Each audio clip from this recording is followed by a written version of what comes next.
దానికి తలుపులు నిలిపి తాళములను గడియలను అమర్చెను. ఇది గాక దావీదు పట్టణం నుండి క్రిందకు పోవు మెట్ల వరకు రాజు తోట యొద్దనున్న సిలోయమను మడుగు యొక్క గోడను అతడు కట్టెను. యోహాను సువార్త 6వ అధ్యాయము 54 వచనాన్ని కూడా చదువుకుందాం. 6:54 యోహాను సువార్త 6:54. నా శరీరము తిని నా రక్తం త్రాగబడ నిత్య జయం గలవాడు, అంత్య దినమున నేను వానిని లేపొదును. ప్రార్థన. ప్రేమ కలిగిన తండ్రి, కృపగల ప్రభా, మీ ఘనమైన నామమును బట్టి వందనాలు స్తోత్రాలు చెల్లిస్తున్నాం.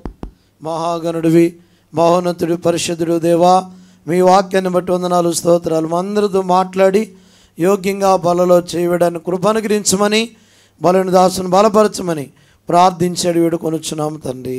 ఆమేన్. నెహెమ్యా గ్రంథము 3వ అధ్యాయములో మనము గుమ్మాలు ధ్యానిస్తూ ఉన్నాము. యెరూషలేము యొక్క అనగా ప్రాకారపు గుమ్మాలు మనము ధ్యానిస్తూ ఉన్నాం. దరిదాపుగా 12 గుమ్మాలు మనము నెహెమ్యా గ్రంథంలో చూడగలము.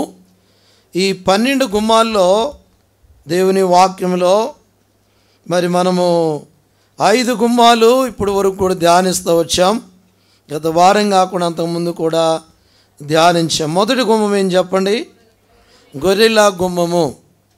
అది రక్షణార్థమైన గుమ్మం అని చూసాం. రెండవది మత్స్యపు గుమ్మం, 3వ అధ్యాయంలోనే ఉంటుంది నెహెమ్యా గ్రంథంలో. కాబట్టి అది ఆత్మల సంపాదన గుమ్మం. మూడవది పాత గుమ్మం, అనగా మొదటి అనుభవాలు, పాత సంగతులు మనలో నుండి తీసివేసుకొనుట.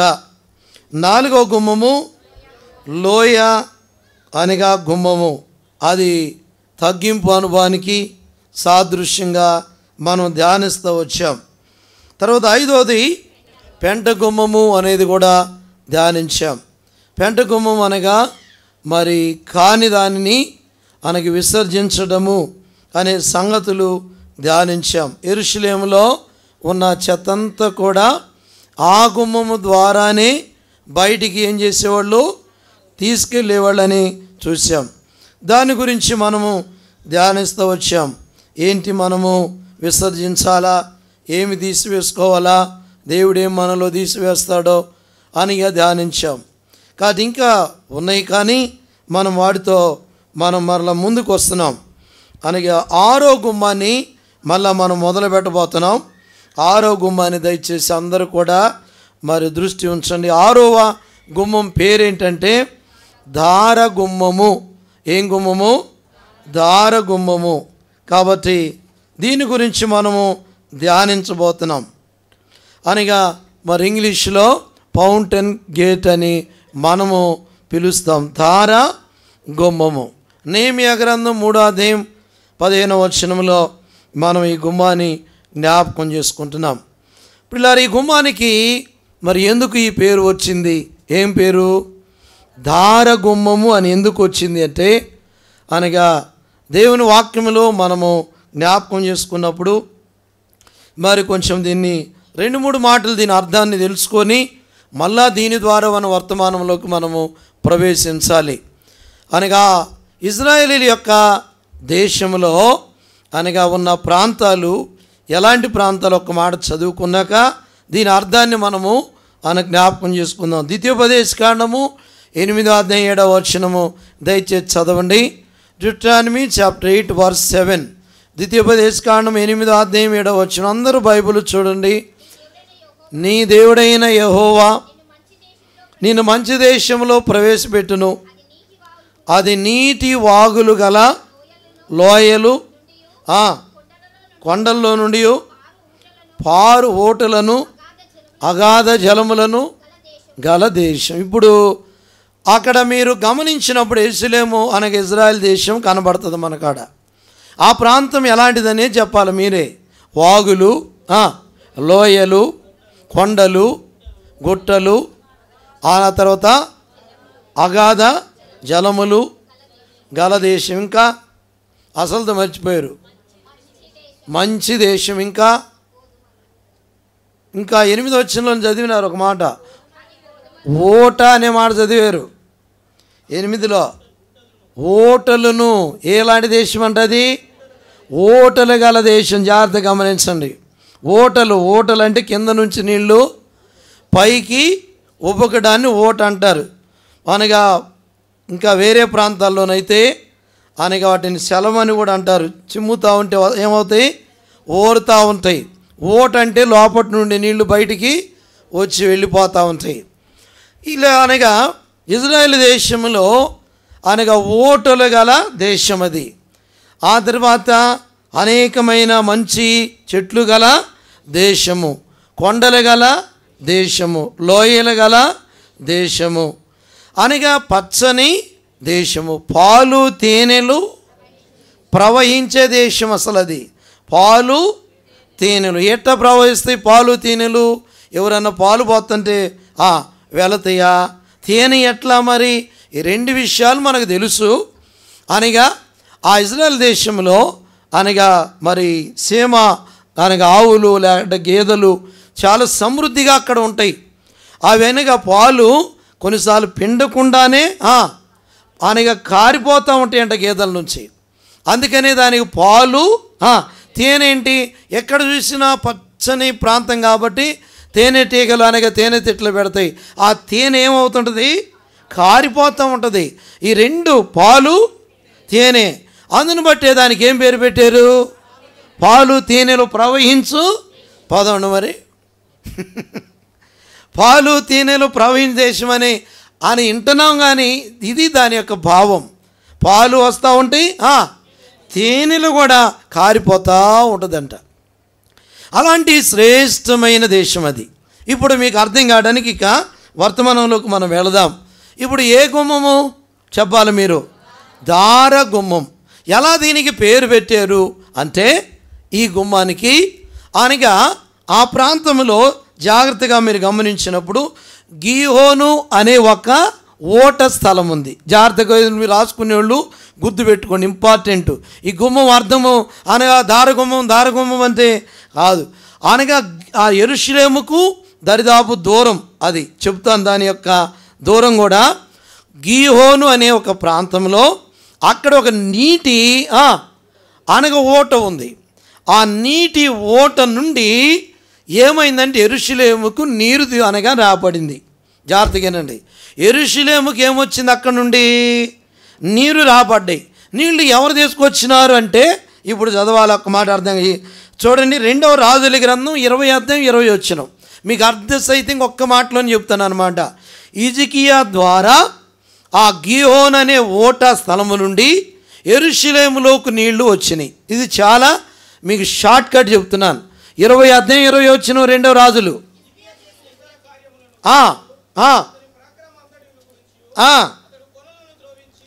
ఇక్కడ ఆగండి, అక్కడెక్కడ ఆగండి. ఏం దొవించాడంట? జాగ్రత్తగా బైబిల్ చెబుతా ఉంది. ఏం దొవించాడు? ఒక కొలను దొవించాడు. ఏమేయించాడు? దానికి కాలువలు వేయించాడు. ఎవరు?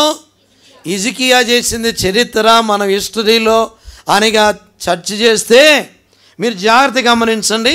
ఒక మాట చెప్తాను. ఇప్పుడు హిజ్కియా ద్వారా ఆ గీహోన్ అనే ప్రాంతం నుండి ఒక టెనెల్ అంటారు దాన్ని, అనగా ఒక స్వరంగం అంటారు. ఆ గీహోను ఓట స్థలము దగ్గర నుండి చెప్పాలి. ఇప్పుడు యెరూషలేము గుమ్మం దాకా ఒక స్వరంగం అనగా తవ్వించినాడు ఆయన. అర్థమైందండి? అది ఎంత దూరము? గీహోన్ నుంచి ఈ గుమ్మం దాకా ఎంత దూరం అంటే 533 మీటర్లు అంట. గుర్తుపెట్టుకోండి, 533 మీటర్ల దూరం గీహోను నుండి యెరూషలేము దారగుమ్మం దాకా. ఈ టెనెల్ అనే అనగా ఆ యొక్క స్వరంగములో నుండి ఏం తీసుకొచ్చినాడు ఆయన? ఇప్పుడు కూడా నీళ్ళు వస్తున్నాయి అంట. చెప్పండి, ఇప్పుడు కూడా ఆ యొక్క స్వరంగంలో నుండి, అంటే రాయి తొలిపిస్తారు చూసారా, అలాంటి స్వరంగం లాంటిది తొలిపిస్తే దాని ఎత్తు పొడవు కూడా మరి రాశారు. మీరు గుర్తుపెట్టుకోండి. ఆ చిన్న మాట మాత్రం చెబుతాను.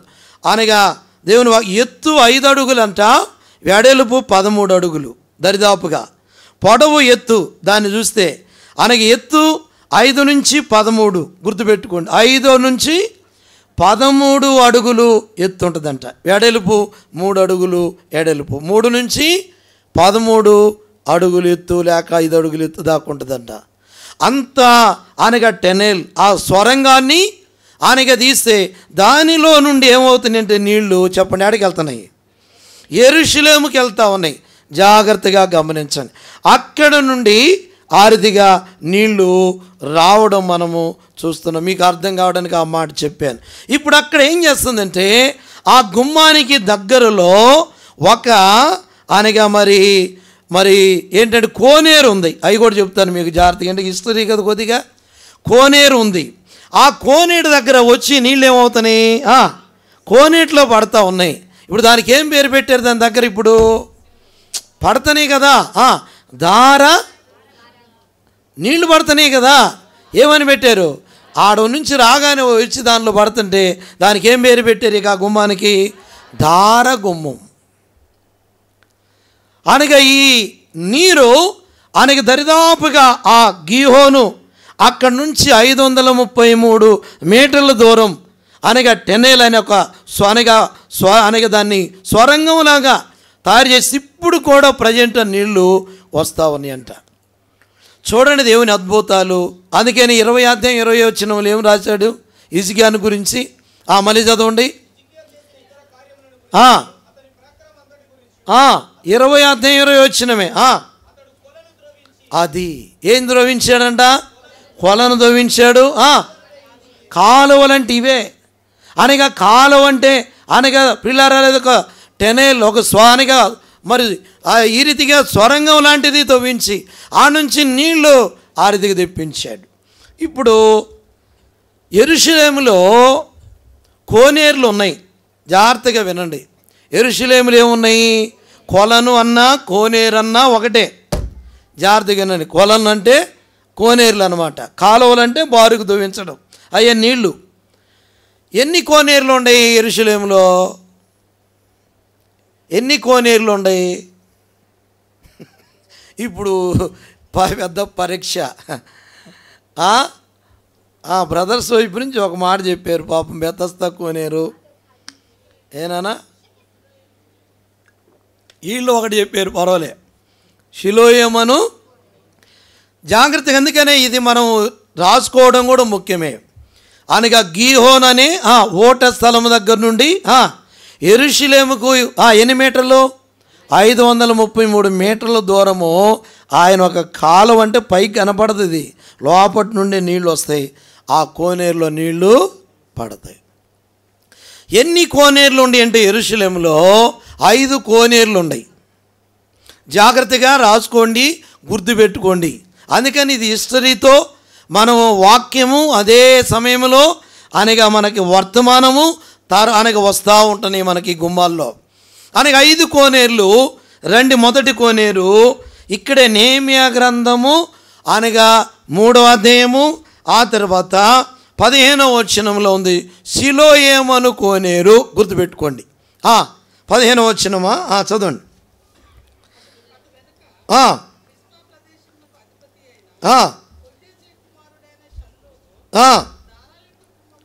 బాగు చేసి కట్టిన తర్వాత దానికి తలుపులు నిలిపి తాళములని గడియలను అమర్చెను. ఇదిగాక దావీదు పట్టణం నుండి క్రిందకు పోవు మెట్ల వరకు రాజు తోట యొద్దనున్న షిలోయమను మడుగు యొక్క గోడ. ఇది కోనేరు, గుర్తుపెట్టుకోండి. షిలోయమను కోనేరు బైబిల్లో కూడా మనం చూస్తాం. ఎక్కడ? 9వ అధ్యాయంలో యోహాను సువార్తలోన వాడు షిలోయమను కోనేరుకి వెళ్ళి కడుక్కున్నాడు. చూడండి ఎక్కడది?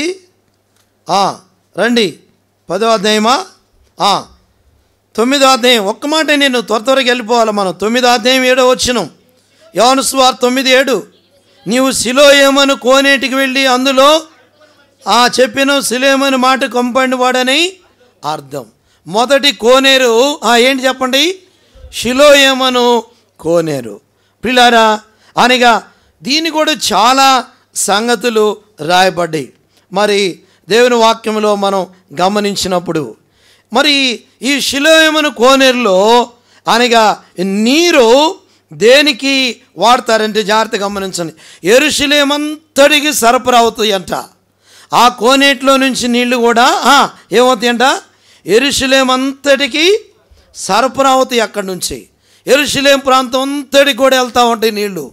ఆ గీహోను, ఇప్పుడు చెప్పండి, గీహోన్ అనే ఆ స్థలములో నుండి నీళ్లు వచ్చి ఈ షిలోయమును కోనేటిలో పడినప్పుడు ఈ నీళ్ళన్నీ కూడా ఆడికి వెళ్తుంటాయి, యెరూషలేముకు వెళ్తూ ఉంటాయి. అన్ని ప్రాంతాలకు వెళ్తూ ఉంటాయి. ఒక్కొక్క కోనేరు ఒక్కొక్క అనగా భావం ఉందన్నమాట. ఈ నీళ్లు ఈ యెరూషలేము అంతటికి, దీని పొడవు దీని వెడల్పు కూడా రాశారు, గుర్తుపెట్టుకోండి. పొడవు 70 మీటర్లు, గుర్తుపెట్టుకోండి. 70 మీటర్స్ ఊరికి అట్ట పెట్టుకోండి, 70 పెట్టి ఎం పెట్టుకోండి. 70 మీటర్లు పొడవు ఇది. చూడండి, సామాన్యం కాదు ఇది. అని 7 మూళ్ళు 21 అడుగు అనమాట. 70 మీటర్లు అంటే మీటర్కి 3 అడుగులు మనం వేసుకున్నా 7 మూళ్ళు 21 అడుగు, దరిదాపు ఇంకా ఎక్కువ ఉంటుంది. ఎంతంటే మీటర్లు అంటే కొన్ని కొలతలు ఎక్కువ ఉండొచ్చు బహుశా. ఆ తర్వాత ఎడలుపు 55 మీటర్లు అంట. చూసారా, దాని ఎడలుపు ఎంత ఉంది, 55 మీటర్లు. ఈ దీనిలో ఆ స్టోరేజ్ చేసే నీళ్ళన్నీ కూడా యెరూషలేముకు అనగా వాడతారు. రెండవ కోనేరు, ఇప్పుడు రండి, యోహాను సువార్త బ్రదర్ చెప్పారు కదా, ఆ 5వ అధ్యాయము 2వ వచనం యోహాను సువార్త క్లియర్గా రాసిపెట్టి గుర్తుపెట్టుకోండి. వాటి పొడవులు కొలతలు మళ్ళీ రావు మనకు ఆ సమయాల్లో సందర్భాల్లో. 5వ అధ్యాయం 2వ వచనం, యెరూషలేములో అమ్మాయా గొర్రెల ద్వారము దగ్గర చాలు, ఇంక చాలు. ఏం కోనేరుది, బెతెస్దా అనబడిన కోనేరు. అనగా ఇవన్నీ కూడా యెరూషలేములోనే. మనకి 2 మాత్రమే తెలుసు. ఇది మాత్రం బాగా తెలుసు, ఏది, బెతెస్దా అనే కోనేరు ఒక్కటి తెలుసు. ఎందుకంటే యోహాను సువార్త 5వ అధ్యాయంలో రాశారు, యెరూషలేము దగ్గర అదే ఇవన్నీ అనగా గొర్రెల ద్వారము దగ్గర అనే మాట. పిల్లరా, ఇది అనగా దేనికి నీరు ఎక్కువగా ఉపయోగిస్తారంటే స్వస్థతకు ఉపయోగిస్తారు. ఆ నీళ్ళల్లో ఎవరు దూకినారంట చెప్పాలా, ఎవరు దూకితే వాళ్ళకి స్వస్థత కొరకు ఆ కోనేరు, ఆ కోనేటి నీళ్లు అనగా పశువులను కూడా పవిత్రపరిచి ఆ గొర్రెల ద్వారం అంటాం కదా, జాగ్రత్తగానండి, కడిగి పవిత్రంగా నీటితో కడిగి అప్పుడు బలి అర్పించడానికి తీసుకెళ్తారంట. అది స్వస్థతకు కూడా నీళ్లు వాడేవాళ్ళు. ఇప్పుడు అనగా అక్కడ మనం చూస్తే ఒక వ్యక్తి దూకగానే ఎవరు దూకితే వాళ్ళకి ఏమవుతుంది, దేవదూత రాగానే ఆ నీళ్ళలో ఎవరు మొదట దూకుతారో ఆ వ్యక్తి ఏమవుతున్నాడు, స్వస్థత కొరకు కూడా ఉపయోగపడుతున్న నీళ్ళు అవి. మొదట అదేమో షిలోయమును కోనేరేమో చెప్పండి, అది యెరూషలేమంతటికి అనగా త్రాగు నీరుగా వాడారు. ఇదేమో స్వస్థతకు ఉపయోగించిన కోనేరు. పిల్లారా, దీనిది కూడా మీరు జ్ఞాపకం చేసి, పొడవు 100 మీటర్లు, వెడల్పు 50 మీటర్లు. గుర్తుపెట్టుకోండి, పొడవు 100 మీటర్లు ఉంది, తర్వాత వెడల్పు 50 మీటర్ల దాకా ఉంది. చిన్న చిన్నవి కాదు. ఇది స్వస్థత కొరకు ఉపయోగించే అనగా మరి ఆ కోనేరు. 3వ కోనేరు చూద్దాము. నెహెమ్యా గ్రంథంలోకి రండి. నెహెమ్యా గ్రంథం 2వ అధ్యాయం 14వ వచనం జాగ్రత్తగా గుర్తుపెట్టుకోండి.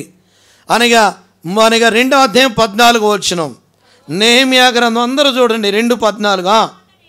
తరువాత నేను అమ్మా బుగ్గ గుమ్మమునకు వచ్చి రాజు కోనేటికి వెళ్ళి తిని కానీ చాలు. ఇక్కడ కోనేరు ఉంది, జాగ్రత్తగా వినండి. 2:14 జాగ్రత్తగా రాసుకోండి. నెహెమ్యా గ్రంథం 2:14 రాజు కోనేరిది. ఏం కోనేరు చెప్పండి, ఇది రాజులు కూడా కోనేరులు ఉంటాయంట. వాళ్ళు స్నానాలు చేసేవి, వాళ్ళు ప్రత్యేకంగా ఆయనకు వాడుకునేదానికి ఇవి. రాజులు కూడా ప్రత్యేకంగా వాళ్ళ గౌరవం, వాళ్ళ ఘనత, వాళ్ళ హోదాలు. ఏ కోనేట్లు అంటే ఆ కోనేట్లో దూకరు వాళ్ళు, వెళ్ళరు. స్విమ్మింగ్ పూల్స్ అంటాం ఇప్పుడు అలాంటి వాళ్ళకుండే. అంటే రెండవది, ఆ రాజు కోనేరు ఎందుకో కూడా మనకి జ్ఞాపకం చేద్దాం. రాజు కోనేరు అంటే దానిని ఉపయోగించేవాళ్ళంట. దేవుని వాక్యంలో మనం గమనిస్తే ఏ కోనేరు అది, రాజు కోనేరు. ఈ రాజు కోనేరు అక్కడే మనం ఇందాక ఒక మాట చదివినాం మనం. తోటలు ఉన్నాయి, రాజుకు తోటలు ఉంటాయంట. ఎక్కడ 15లో చదివాను మనం. తోటలు ఉంటాయి చూడండి, నీళ్ళు వెళ్తాయంట. రాజుకు తోటలు ఉన్నాయి. ఈ కోనేటిలో నుంచి ఎక్కడికి వెళ్తాయి చెప్పండి? రాజుగారి యొక్క తోటలకు నీళ్ళు వెళ్తాయి. వాళ్ళకు కూడా ప్రత్యేకమైన తోటలు ఉన్నాయంట, రాజుగారి తోటలు.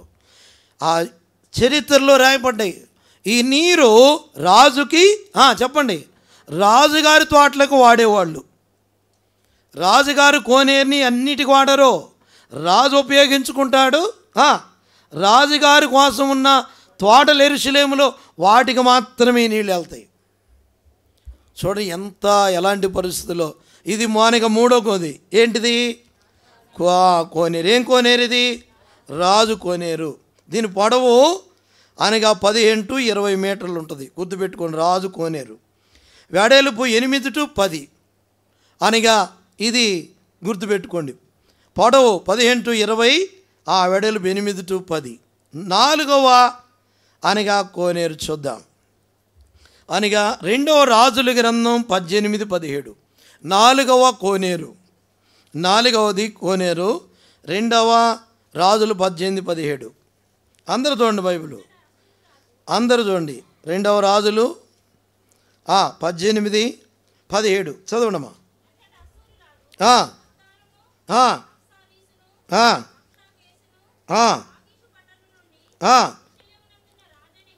చూడండి, యెరూషలేము మీదికి వచ్చి ఎక్కడమ్మా? యెరూషలేము నందున్న రాజైన హిజ్కియా మీదికి సమూహంతో పంపెను.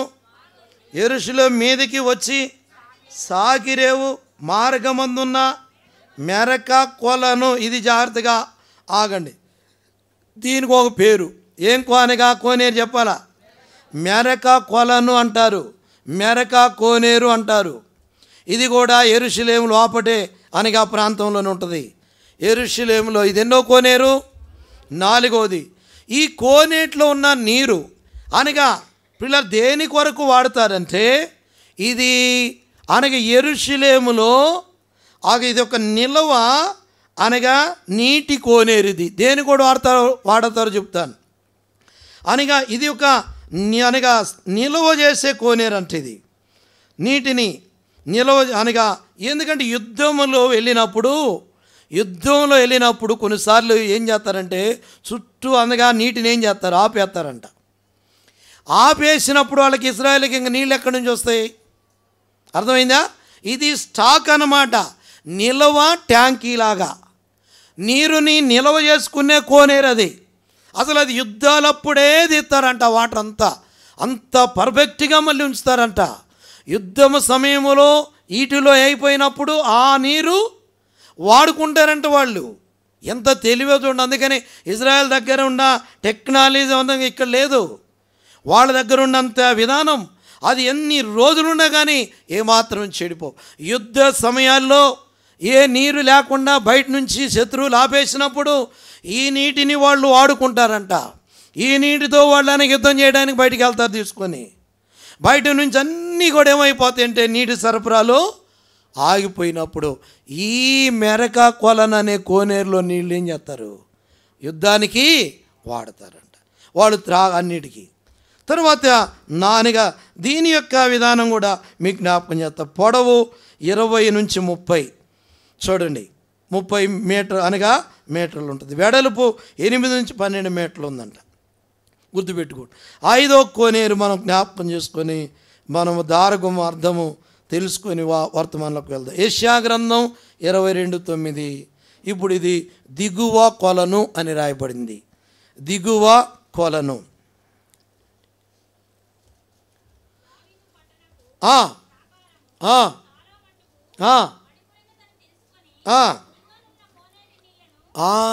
దిగువనున్న కోనేటి నీళ్లను.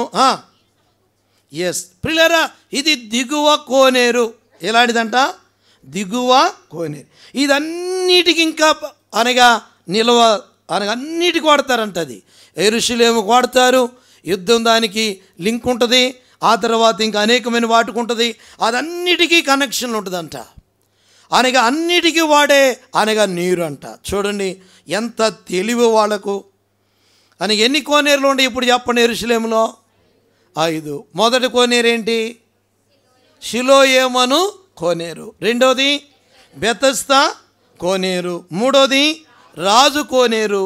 నాలుగోది మెరక కోనేరు. అంతే రాసుకోవచ్చు. 5వది దిగువ కోనేరు. ఇవన్నీ అలాగా వాడే అనుభవాలుగా వాళ్ళకున్నాయి. అందుకు ఈ షిలోయేమను కోనేరు దగ్గర ఈ నీరు గీహోన్ నుండి వస్తుంది కనుక ఆ గుమ్మం దగ్గర ఈ నీరు దానిలో నుంచి పడతాయి కాబట్టి వచ్చే నీరు దానికి ఏం పేరు పెట్టారు? దారగుమ్మం. దారగుమ్మం యొక్క అర్థం ఏంటంటే ఇప్పుడు మనం జస్ట్ అనగా మనం అర్థం చేసి తెలుసుకున్నాం. గీహోన్ నుండి వస్తాయి నీళ్ళు. అది ఎంత దూరం అని చెప్పాను?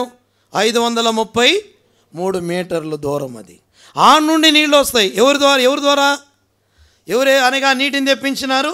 హిజ్కియా అనగా ఒక స్వరంగం లాంటిది తొలిపించారు. ఇప్పుడు కూడా వస్తున్నాయట ప్రజెంటు. అంత వాళ్ళు చూడ తెలివో. కాబట్టి ఇప్పుడు మనం అనగా తర్వాత కోనేటిని గురించి కూడా చూసాం. ఆ తర్వాత ఈ కోనేటిని గురించింది వర్తమానం మళ్ళీ మనం తర్వాత చూద్దాం.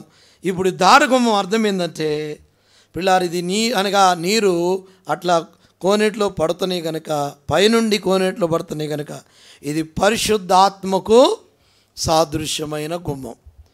పరిశుద్ధాత్మకు సాదృశ్యం అనగా నీళ్లు కదిలించబడము. ఆ నీళ్ళు అలా కదులుతూ ఉంటాయి. నీళ్లు చూడండి, పడ్డప్పుడు ఏమవుతాయి? నీళ్లు కదులుతే లేదా? పరిశుద్ధాత్మ కూడా సంచారము చేస్తుంటాడు.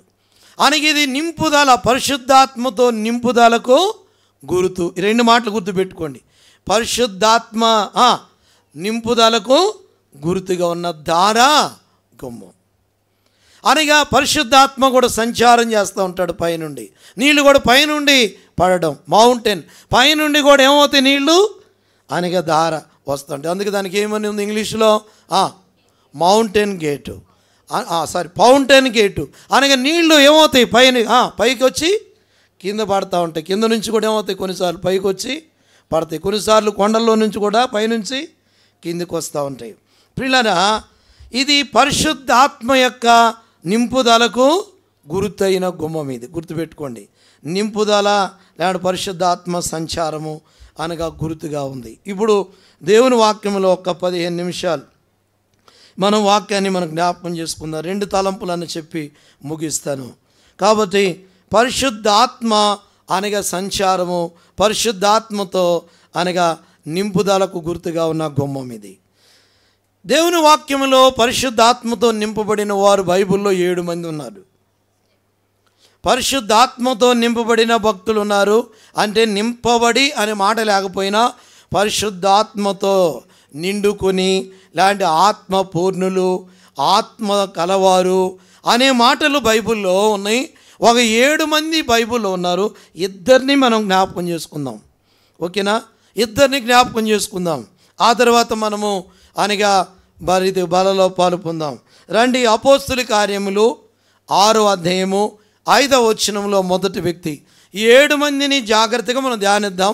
అందరిని ఇప్పుడే చెప్పలేను.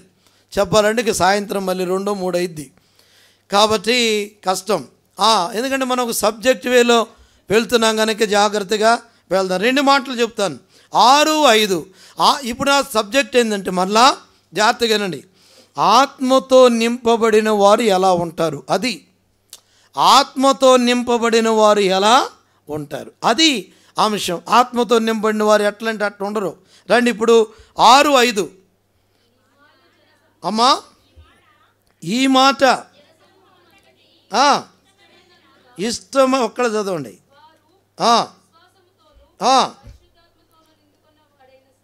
చాలు, ఈ మాట చాలు మనకు. పరిశుద్ధాత్మతోనూ నిండుకొనిన వాడైన స్తెఫను.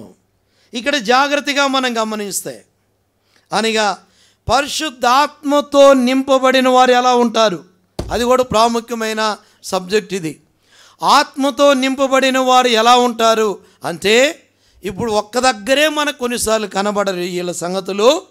అనగా వాళ్ళు ఎలా ఉంటారంటే దేవుని వాక్యంలో మనం గమనించినప్పుడు 7వ అధ్యాయము 60వ వచనం, అపోస్తలుల కార్యం 7వ అధ్యాయము 60వ వచనం. అతడు మోకాళ్ళుని, ప్రభువా వారి మీద పాపం మోపకమని గొప్ప శబ్దంతో పలికెను. ఈ మాట పలికి నిద్రించిన సౌలు అతని సావునకు అనగా ప్రభు కొరకు శ్రమలను, ఇప్పుడు చెప్పండి, ప్రభు కొరకు శ్రమలను ఏం చేస్తారు? వాళ్ళు అనుభవిస్తారు. ప్రభు కొరకు శ్రమలను ఓర్చుకుంటారు. అనగా రాళ్ళు తీసుకొని కొడుతూ ఉంటే స్టెఫన్ని, ఇప్పుడు స్టెఫన్ ఏమంటున్నాడు చెప్పండి? మనమై ఉంటే ప్రభువా వీళ్ళని అనగా శిక్షించేసేయి, ప్రభా వీళ్ళని కాల్చేసేయి, ప్రభా వీళ్ళని లేకుండా చేసేసేయి, ప్రభా వీళ్ళు నా కళ్ళ ముందు కనపడకుండా చేసేసేయి, అయ్యా నన్ను వీళ్ళు కొడుతున్నారు, వీళ్ళు నన్ను ఇలా చేస్తున్నారు అని మన లోపల ఉన్న ఉగ్రం అంతా తెస్తామా లేమా? కానీ స్టెఫన్ ఏమన్నాడు? అసలు ఏం ప్రార్థన అండి అది? ఏమీ ప్రార్థన ఏమంటున్నాడు చెప్పండి మీరే? ప్రభువా ఈ పాపము వారి మీద మోపొద్దు అంటే అనగా అనగా శ్రమలను ఏం చేస్తున్నాడు? ఆయన సహిస్తున్నాడు, ఓర్చుకుంటున్నాడు. ప్రియులారా, శ్రమల్లో కూడా ఆశీర్వాదాలు. నేను అనగా 2 మాటలు చెప్తాను. మన జీవితాల్లో ఇప్పుడు ఆత్మతో నింపబడిన వారు ఎట్లుంటారు చెప్పండి? చెప్పాలా? శ్రమలను సహిస్తారు. ఎలాగొచ్చినాయి ఈ శ్రమలు? చెప్పాలి, ఎలాగొచ్చినాయి?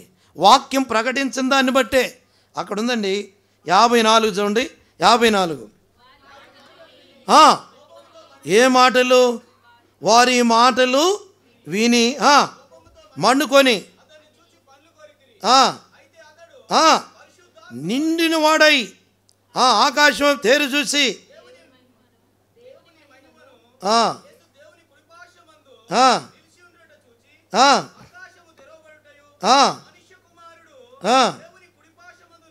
నిలిచినటయు చూచెను. ఆడగాది 51, క్షమించండి 51. ముష్కరులారా హృదయములను చెవులను దేవుని వాక్యమునకు. ఇక్కడ వచ్చింది ఒక మాట. మనం ఏదన్నా కొన్నిసార్లు అన్నాం అనుకోండి, ఎట్లుంటుంది అది? తట్టుకోలేం కొన్నిసార్లు. ఇక్కడ ఏమన్నాడు? ముష్కరులారా. ఎవరినన్నా అనండి, అసలు మూర్ఖుడాను ఊరికాను వదిలేసాయి. ఇక నీకు స్టార్ట్ అయిద్ది. ఏంటిది? వారు. నన్ను మూర్ఖుడు అంటావా? నన్ను మూర్ఖురాలంటావా? అనగా మన జీవితాల్లో కొన్నిసార్లు మనం ఏం చేయలేము, సహించలేము. ప్రియులారా, నేను చెప్పే మాట, ఆత్మతో నింపబడిన వ్యక్తి శ్రమలను ఏం చేస్తాడు? సహిస్తాడు, ఓర్చుకుంటాడు. అనగా మాత్రం రియాక్ట్ మనము కొన్నిసార్లు సందర్భాన్ని బట్టి ఏదన్నా సరిచేయడానికి చెప్పడానికి చెప్పొచ్చు. అంటే అంత సహనము కలిగి మనం జీవించే అనుభవం ఉండాలి. ఈయనేమన్నాడు? ముష్కరులారా హృదయములను చెవులను దేవుని వాక్యానికి ఏం చేయరు? కొన్నిసార్లు ఈ అనుభవం మనలో ఉంటుంది కదా. వాక్యం ఎంతన్నా చెబుతున్నా కానీ వాక్యానికి ఏమి ఇవ్వము, చెవి ఇవ్వము, హృదయంలోకి తీసుకోలేం. అట్టి వారిని ఏమనాలి ఇంకా అని అంటున్నాడు. ప్రియులారా, మనం ఏమి ఇవ్వాలంటే వాక్యానికి చెవి ఇవ్వాలా. ఇలాంటి పరిస్థితుల్లో స్టెఫను ఈ మాటలు చెప్పగానే వాళ్ళకు చూడని ఎక్కడ లేని కోపం అంట. ఎక్కడ లేని కోపం వచ్చింది. ఇప్పుడు మీ పితరుల వల్ల మీరును ఎల్లప్పుడు పరిశుద్ధాత్మను ఇది మీ పితరులు ప్రవక్తల్లో ఎవరిని రాకను గురించి ముందు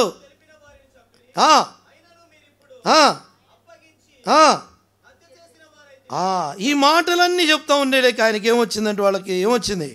కోపం వచ్చింది.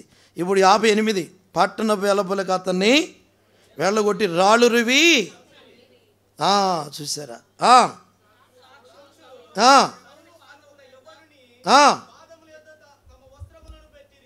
ప్రభువుని గురించి మొరపెడుచు యేసు ప్రభువా చేర్చుకొనమని స్టెఫను పలుకుచుండగా రాళ్లతో మామూలుగా చంపడం వేరు. అసలు ఒక్కసారి చంపితే అది వేరు. రాళ్లతో కొట్టి చంపడం అంటే ఎంత కష్టం ఉంటుంది చెప్పండి. రాయి ఎడ తగిలిద్ది, రాయి ఎక్కడ తగులుతుంది, రాయి ఎక్కడ తగులుతుంది. ఎంత బాధ. రాళ్ళు లాంటి మాటల్ని మన జీవితాల్లో కూడా వచ్చి ఉండొచ్చు. అనేకమైన పరిస్థితులు రావచ్చు. భర్త ద్వారా, భార్య ద్వారా, పిల్లల ద్వారా, ఇరుగు పొరుగు వారి ద్వారా రాళ్ళు లాంటి పరిస్థితులు నీ జీవితంలోనికి వచ్చి ఉండొచ్చు. నేను జీవనానికి ఒక మాట చెబుతున్నాను. అనగా నిందించవచ్చు, అవమానపరచాలంటే మనల్ని బాధ పెట్టి మన జీవితాల్లో ఎన్నో పరిస్థితులు రావచ్చు. అలాంటి సహించినప్పుడే ఒక అద్భుతమైన మాట ఏందో తెలుసండి, మన జీవితాల్లో ఎవరికి లేని ఆధిక్యత స్తెఫనుకు వచ్చింది. ఇక్కడ ఏం చెప్పండి మీరు, ఎవరికి లేని ఆధిక్యత స్తెఫనుకు వచ్చింది బైబిల్ అంతట్లో. ఎవరు నిలబడ్డారు? ప్రభువు లేచి నిలబడ్డాడు. బాగా మాట చదవండి అమ్మా. 56 ఆకాశం తెరవబడుటయు దేవుని కుడిపార్శ్వం ముందు ఎవ్వరికి యేసు ప్రభు లేచి నిలబడలేదు. బైబిల్లో లేచి నిలబడిన అనుభవం లేదు ఎవరికి.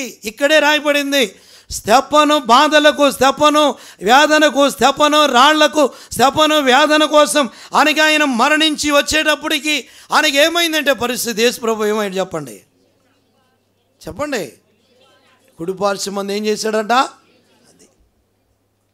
కాబట్టి అనగా ప్రేమతో ఏం చేస్తున్నాడు, ఆయన్ని ఆహ్వానిస్తున్నాడు. స్తెఫను అంటే అర్థం ఏంటంటే కిరీటము అని అర్థం, క్రౌన్. స్తెఫను అంటే ఏం చెప్పండి, కిరీటము. అనగా ఎంత ఘనత, శ్రమలను సహించినవాడు, ఆత్మతో నింపబడిన స్తెఫను ఏం చేస్తున్నాడు చెప్పండి. ఇప్పుడు చెప్పాలా, శ్రమలను సహిస్తా పోతున్నాడు.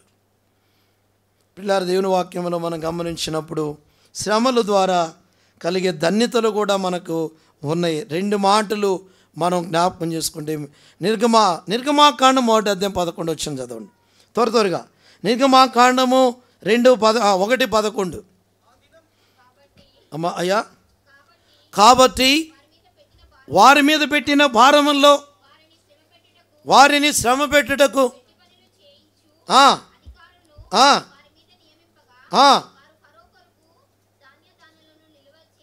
శ్రమ పెట్టిన కొలది. ఆ మాట చదువున్నాను. 2వ వచనం సరే, ఎక్కడ 12వ వచనం. ఈ మాట చాలు. అయినను ఐగుప్తీయులు వారిని శ్రమ పెట్టిన కొలది. ఎస్, శ్రమలు విస్తరించేటట్టే చేస్తాయి కానీ ఎలాంటి కీడు నష్టం నీకు నాకు చేయవు. అది చేస్తాయా? మన జీవితాల్లో ఆ శ్రమలు మన జీవితాన్ని విస్తరించేటట్టుగా ప్రార్థన విస్తరిస్తుంది. ఒక కష్టం వచ్చింది అనుకోండి, ఉదాహరణకు ఏం చేస్తాం మనం చెప్పండి, ప్రార్థన చేస్తాం. ప్రభా ఎలాగొచ్చింది ప్రభా, దేవా ఇదిగో ఎలాగొచ్చింది ప్రభా. ఆత్మీయంగా నీకు విస్తరించేటట్టే చేస్తాయి. అందుకని ఆత్మతో నింపబడిన వారు ఏం చేస్తారంట, శ్రమలను సహిస్తారు. వారిని శ్రమ పెట్టిన కొలది వాళ్ళు ఏమైనా చెప్పండి భయపడబాకు, దిగులు పడబాకు.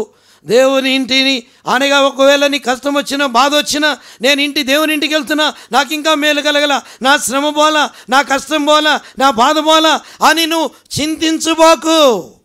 అనగా నీకే శ్రమ ఉందో ఆ శ్రమలో దేవుడు నీకు అనగా ఒక అద్భుతమైన అనగా నీ జీవితాన్ని మలచబోతున్నాడు. శ్రమలో నేను అతనికి, అది కీర్తన ఎక్కడ మాట 91:15 చదవండి. దేవుని తోడు కూడా మనం పొందుకుంటాం, దేవుని సహాయమును పొందుతాం. చదవండి అన్నమాట త్వరగా.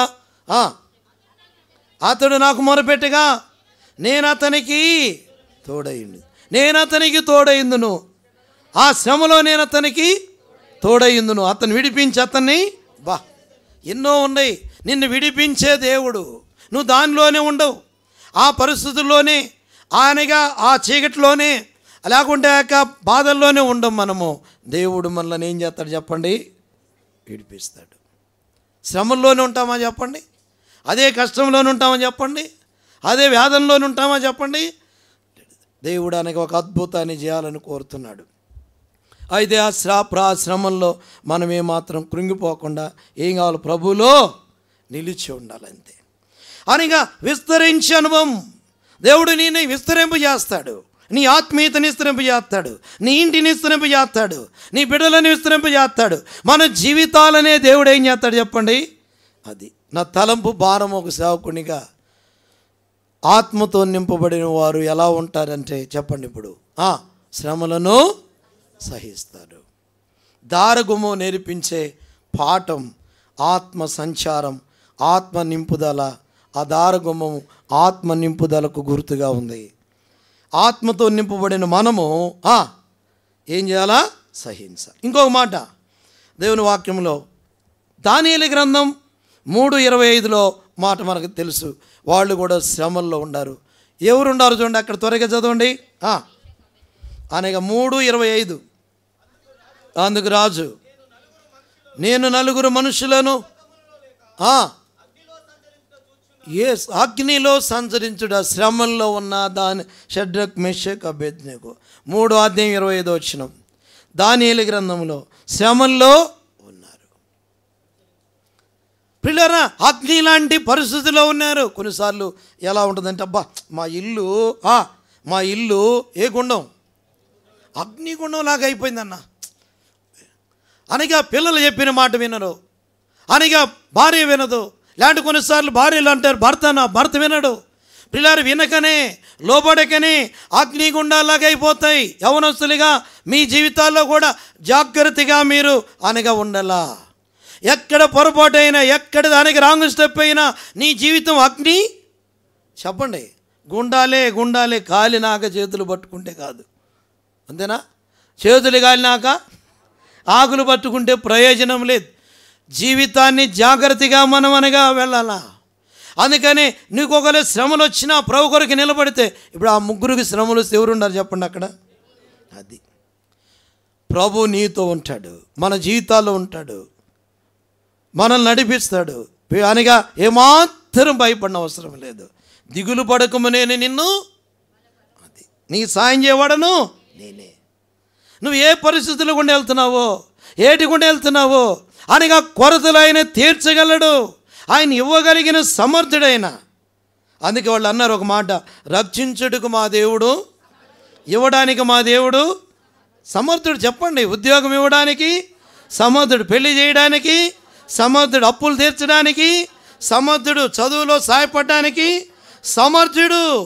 ఇంకెందుకు భయపడాలి మనం? అందుకని మా దేవుడు రక్షించుటకు. ఒక మాట చదువుదాం, అపోస్తలుల కార్యం 14:22. ఎందుకు శ్రమలంటే చివరికి అది మనకి అనగా పరలోకానికి వెళ్ళడానికి అని అంటాయి. చదవండి, అపోస్తలుల కార్యం 14:22. దృఢపరచి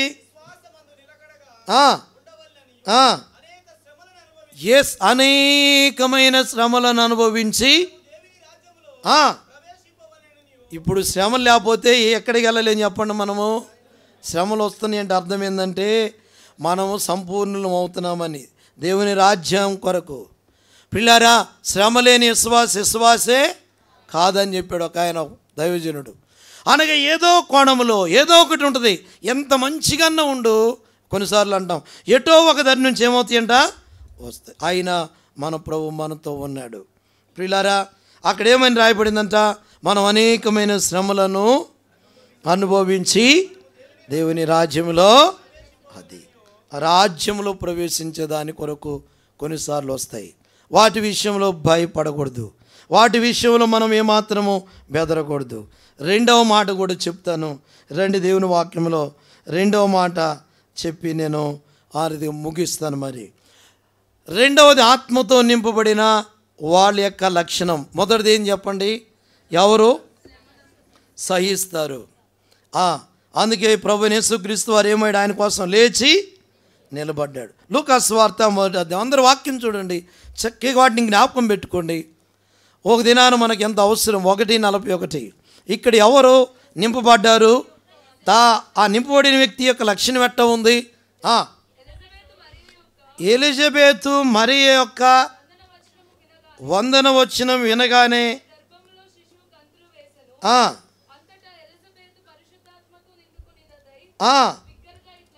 ఇప్పుడు ఏమా దేంతో నింపుకుంది చెప్పాలి అందరూ? దారగుమ్మ అనుభవంలో ఉందేమా? స్తెఫను దారగుమ్మ అనుభవంలో ఉన్నాడు. ఆత్మతో నింపబడిన అనుభవం, అనగా శ్రమలను సహించిన అనుభవం, ఓర్చుకున్న అనుభవం ఆయనలో. కొన్నిసార్లు మన జీవితాల్లో ఓర్చుకునే అనుభవం చాలా అవసరం. ఇంటిలో కావచ్చు, సంఘంలో కావచ్చు, అనగా ఎక్కడైనా కావచ్చు. ఓర్పు ఏం చేస్తుందంటే, ఒక మాట ఉంది బైబిల్లో, ప్రసంగి 10:3 అనుకుంటాను, 13. గొప్ప ద్రోహ. తొందరగానే మనం రియాక్ట్ అయిపోతాం, తొందరగానే బయటపడిపోతాం. అంత పడాల్సిన అవసరం లేదు ప్రియులారా. మనం అనగా స్తెఫనులాగా మనం ఓర్చుకోవాలా, అనగా స్తెఫనులాగా సహించాలా.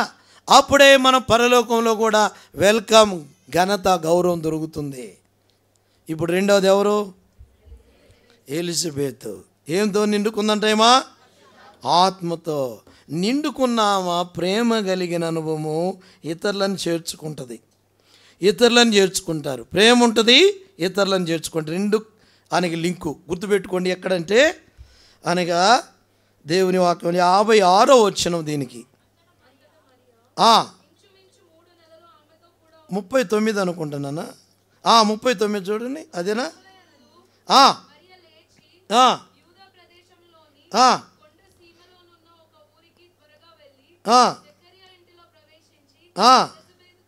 ఏ ఇంట్లో ప్రవేశించింది?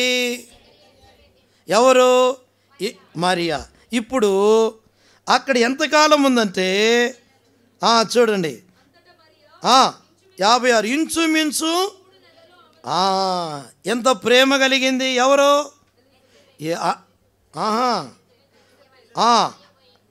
కాబట్టి ఇక్కడ మనం గమనిస్తే ఆయనకి ఇక్కడ మనం చూస్తే ఎవరు పోయినారు? మరియా. అంతటా మరియా ఇంచుమించు 3 నెలలు ఆమెతో కూడా ఉండిన. అనగా ఈ మరియను ఎలిజబెత్ ఏం చేసిందంట? చేర్చుకుంది. ప్రేమ కలిగిన అనుభవము, ఇతరులను చేర్చుకొని పరామర్శించే అనుభవం. అవునా? 3 నెలలంటే ఎవరికి? మరీకి ఏం పెట్టిండది? ఫుడ్డు, బెడ్డు, నీళ్ళు అన్నీ. ప్రేమ లేకపోతే ఎదురో ఒక మాట అన్నారు వాళ్ళ, మామూలుగా రోజు ఒక గుడ్డేస్తున్నారంట. దాదాపు 1 నెల 2 నెలలు అయ్యేదేమో వచ్చి చుట్టాలు. సపోజ్ రోజు ఒక గుడ్డేస్తుంటే వాళ్ళు బాగా తింటున్నారు పాపం, ఓకే బాగానే ఉంది. ఒకరోజు 2 గుడ్లు వేసారంట. ఎన్ని గుడ్లు? 2 గుడ్లు వేస్తే వాళ్ళు అడిగారంట. ఎవరు? చుట్టాలు అడిగారట. ఏమి రోజు ఒకటే వేస్తారు 2 అంటే, ఇది మీ తినేదానికను మీ ప్రయాణానికి అన్నారంట. చూడండి, 1 రోజు ఉండే లేకే, 2 రోజులు ఉండే లేకే, 3 రోజులు ఉండే లేకే, 4 రోజులు ఉండే లేకే. కొన్నిసార్లు మన కుటుంబాల్లో కూడా ఏమడదో కొన్నిసార్లు కదా. నేను ఉదాహరణ చెబుతున్నా. భార్య వైపు వాళ్ళు వచ్చారంటేనే భార్యకి ఎంతో అంటే ఉదాహరణ చెబుతున్నా, సంతోషం.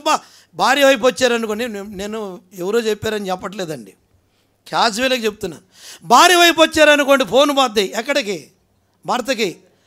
రోడ్డు మీద ఉండండి, ఇప్పుడే మా అక్క, మా బావ, మా చెల్లెలు ఇప్పుడే వస్తున్నారంట, దయచేసి 2 కేజీలు మటను, 1 కేజీన్నర చికెను, తర్వాత ఒక ఫిష్, ఎవరు ఫిష్ అంటున్నారు, 2 కేజీలు ఫిష్, ఇవన్నీ తీసుకోండా త్వరగా. మళ్ళీ అందులో మనోడికి ఏమన్నా మనం ఫ్రీగా మాట్లాడుకోవాలి కొన్నిసార్లు, అవునండి. చూడండి, అనగా ఇలాగ తీసుకోండి అని వాళ్ళు ఒకవేళ ఇక మనోడికి జేబు ఖాళీ అవుతాంటే ఏం చేయాలబ్బా అని ఒకలేదని అనుకో, ఉండు ఏందండి అని అనవచ్చు. అవునా? ఏమంటాము? ఏమనలేము. ఉదాహరణకు చెప్తున్నా. అదే అనగా చూడవచ్చు.